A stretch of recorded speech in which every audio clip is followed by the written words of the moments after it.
Olá pessoal, tudo bem com vocês? Como é que vocês estão? Bom dia, boa tarde, boa noite. Espero que esteja tudo bem com vocês. Estamos aqui mais uma vez para falar sobre a geografia, para falar sobre essa matéria maravilhosa, pelo menos para mim, né? Eu sei que nem todo mundo gosta, mas espero que todos estejam aprendendo. E eu estou aqui hoje, gente, para trazer um vídeo, para fazer uma revisão rápida sobre o que a gente estudou, né? Para fazer uma breve revisão aí sobre o que nós vimos no capítulo passado, especialmente porque, como vocês sabem, estamos próximos aí da nossa atividade avaliativa. Então, eu estou trazendo esse vídeo para dar algumas orientações para vocês e para que vocês se aprofundem mais nesse conteúdo, tá certo? Então, gente, o nosso conteúdo do capítulo passado abordou justamente a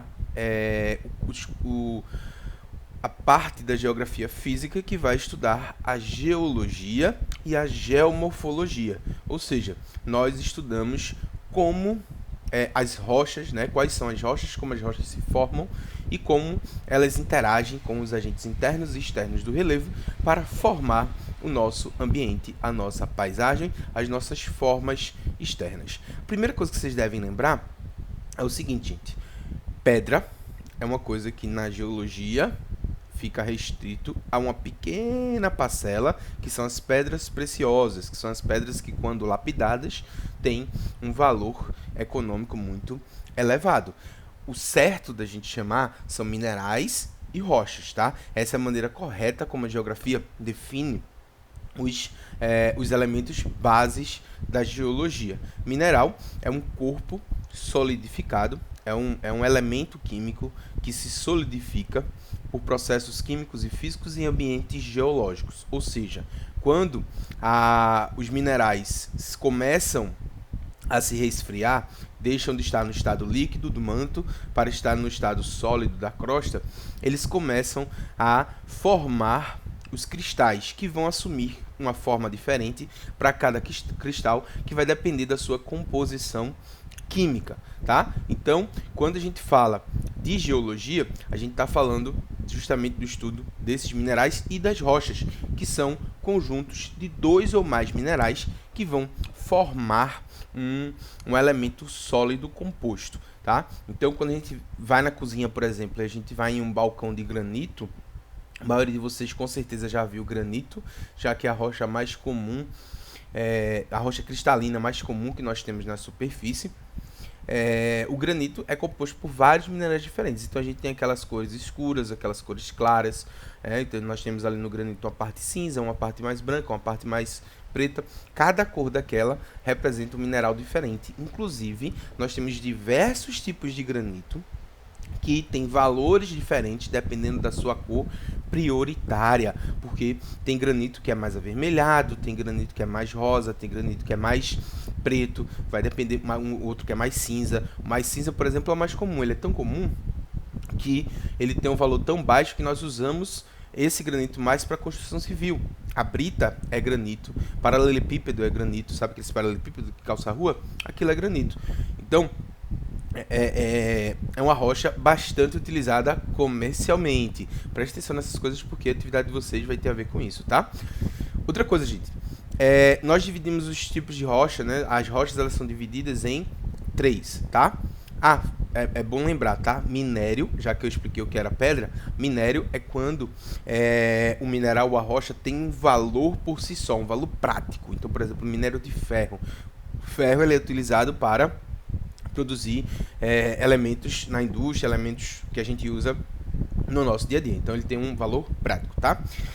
Então nós temos três tipos de rocha, basicamente: rochas cristalinas, rochas sedimentares e rochas metamórficas. As rochas cristalinas são aquelas mais resistentes, aquelas mais duras, aquelas mais difíceis de serem desgastadas. Por quê? Porque as rochas cristalinas elas se formam a partir da consolidação do magma, tanto que elas também são chamadas de rochas ígneas ou rochas magmáticas, tá? As rochas cristalinas, magmáticas ou ígneas, elas são provenientes desse resfriamento, então isso faz com que a ligação entre as rochas, a ligação molecular ali, seja muito mais forte do que nos outros tipos de rocha.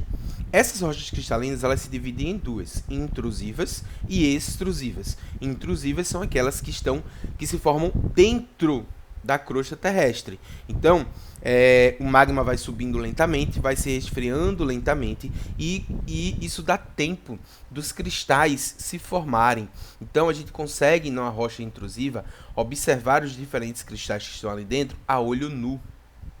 A gente consegue olhar, a gente olha para o granito e vê aqueles cristais diferentes, a gente diferencia isso a olho nu, sem precisar de um telescópio, de um microscópio, por exemplo.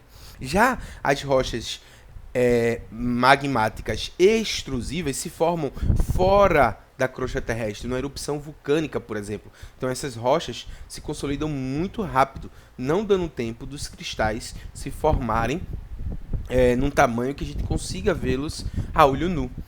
Então, essa diferenciação, por exemplo, ela vai dizer do uso ou não. Todo mundo vai querer um granito para decorar sua cozinha, mas ninguém vai querer um gneiss, por exemplo, que é a mesma composição do granito, porém, ele tem apenas uma cor ali única, porque não dá tempo dos minerais se formarem. Então, não tem aquele valor comercial como o granito tem. As rochas sedimentares, elas são rochas que vão surgir a partir da acomodação dos sedimentos. Então, nós temos, lembra, os agentes internos do relevo vão soerguer a superfície, como o vulcanismo e o movimento de placas tectônicas, o tectonismo. E os agentes externos do relevo, a chuva, os rios, o próprio sol, o vento, os seres vivos, né, principalmente o ser humano, aí, eles vão desgastar essas rochas. Esses sedimentos, né, que vão ser provenientes a partir do intemperismo e da erosão, o intemperismo vai separar as rochas, vai quebrar as rochas, vai decompor as rochas, e a erosão vai carregar e sedimentar e depositar esses fragmentos rochosos. Esses fragmentos, quando se depositam em um local mais baixo, começam a formar o que a gente chama de bacia sedimentar. Então, vários sedimentos se depositando, começam a criar uma camada cada vez mais alta, mais pesada, isso vai compactando a rocha e, com o tempo, vai compactando aquela bacia e, com o tempo, essa compactação consolida e você tem a criação de rochas sedimentares. Elas são menos resistentes que as cristalinas, mas elas têm também uma importância comercial muito elevada. Por quê? Porque as rochas sedimentares, elas têm a capacidade, né, de guardar elementos orgânicos junto de seus detritos minerais. Então, nessas bacias sedimentares, muitas vezes se depositam também restos de animais e restos de vegetais, que podem formar, respectivamente, petróleo e carvão mineral. Tá? Isso se dá pelo fato dessas rochas irem se formando ao longo do tempo, então isso permite que esses elementos naturais também entrem ali, se calcifiquem, né, virem elementos litológicos, virem elementos de rochas e permitam esse tipo de rocha que é muito valiosa também para nós. A gente também tem em rochas sedimentares alguns elementos muito importantes que se dissolvem com a água e que se acumulam nessas bacias sedimentares, como é o caso da gipsita, que produz o gesso, tá? Uma rocha que vai produzir o gesso. E por último, nós temos as rochas metamórficas, que são aquelas que sofrem grande estresse de calor e pressão, porém elas não chegam a derreter e voltar ao seu estado líquido. Elas continuam no estado sólido, elas só rearranjam os seus minerais. Elas podem ser metamórficas cristalinas ou metamórficas sedimentares, como é o caso do mármore. O mármore é uma rocha metamórfica sedimentar. Então, é por isso que o mármore ele é menos resistente do que o granito, mas também tem um grande valor comercial. E essas rochas, quando se juntam, elas formam um compartimento rochoso. Então, nós temos, por exemplo, os escudos cristalinos, que são formados pela acumulação, ali, pelo conjunto de rochas cristalinas em uma região. Uma bacia sedimentar, como eu acabei de falar, são locais que têm um acúmulo grande desses sedimentos. Então a atividade de vocês vai ter a ver com isso. Vocês vão pesquisar aí quais são os principais componentes geológicos daqui de Pernambuco, se são compartimentos cristalinos, se são compartimentos sedimentares, onde eles se localizam e quais são as principais fontes minerais que rendem interesse comercial em Pernambuco. Por isso que eu falei tanto dessa questão comercial. Então pesquisem quais são os principais recursos minerais explorados pelo estado de Pernambuco, porque nós temos vários. Então vocês vão conhecer aí a nossa geologia mais profundamente, tá certo? Um beijão enorme para todos. Por hoje é só. A atividade vai estar tranquila, tá? Eu quero que vocês escrevam.